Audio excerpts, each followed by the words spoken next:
اب अमित शाह देश के बताएं कि जिस स्टेट से वो आते हैं गुजरात से वहां पर डिस्टर्ब एरियाज एक्ट है।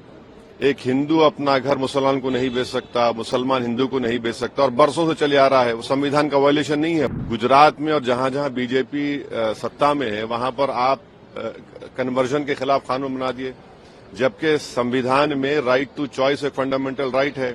आप कौन होते किसी को रोकने के लिए मजहब तब्दील कोई कर रहा है? तो बीजेपी जहां जहां सत्ता में है वहां पर संविधान के खिलाफ काम कर रही है कि अमित शाह और बीजेपी में एक डिस्क्रिमिनेटरी उनके पास एक पॉलिसी है मुसलमानों के खिलाफ।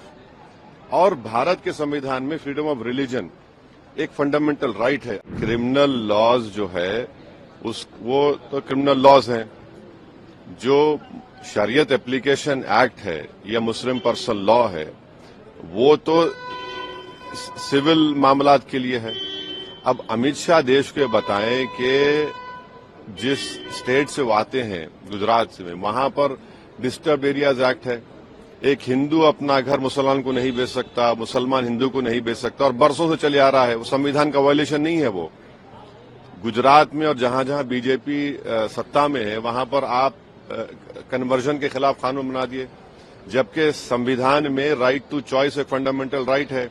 आप कौन होते किसी को रोकने के लिए मजहब तब्दील कोई कर रहा है? तो अगर आज बाबा साहब अम्बेडकर जिंदा होते तो उनको कहते हैं लोग कि भाई आप नहीं बदल सकते अपना रिलीजन। जब बाबा साहब अम्बेडकर संविधान बनाए और उन्होंने अपना रिलीजन चेंज किया, आप कौन होते उसके खिलाफ रूल्स कानून बनाने वाले? आपने कानून बना दिया। आपने लव जिहाद के ऊपर कानून बना दिया। बीजेपी जहां जहां सत्ता में है वहां पर संविधान के खिलाफ काम कर रही है। गोवा में बीजेपी की सरकार है, वहां पर कानून ये है कि अगर कोई 25 साल और 30 साल के दरमियान में कोई हिंदू महिला है, वाइफ है, और अगर वो इस उम्र के दरमियान में बेटे को जन्म नहीं देती है तो उसके हस्बैंड को दूसरी शादी करने का राइट है। उसको निकलवाइए। आप कानून बना रहे हैं कि कौन क्या खा सकता है क्या नहीं खा सकता। आप हरियाणा में गौरक्षक को पुलिस पावर्स दे रहे हैं, वो पकड़े और मारे लोगों को।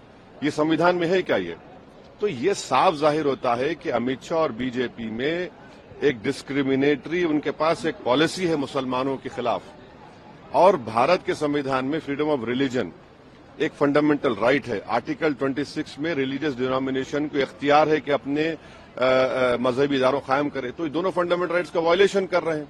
और क्या यूसीसी में सिर्फ डायरेक्टिव प्रिंसिपल का यूसीसी है?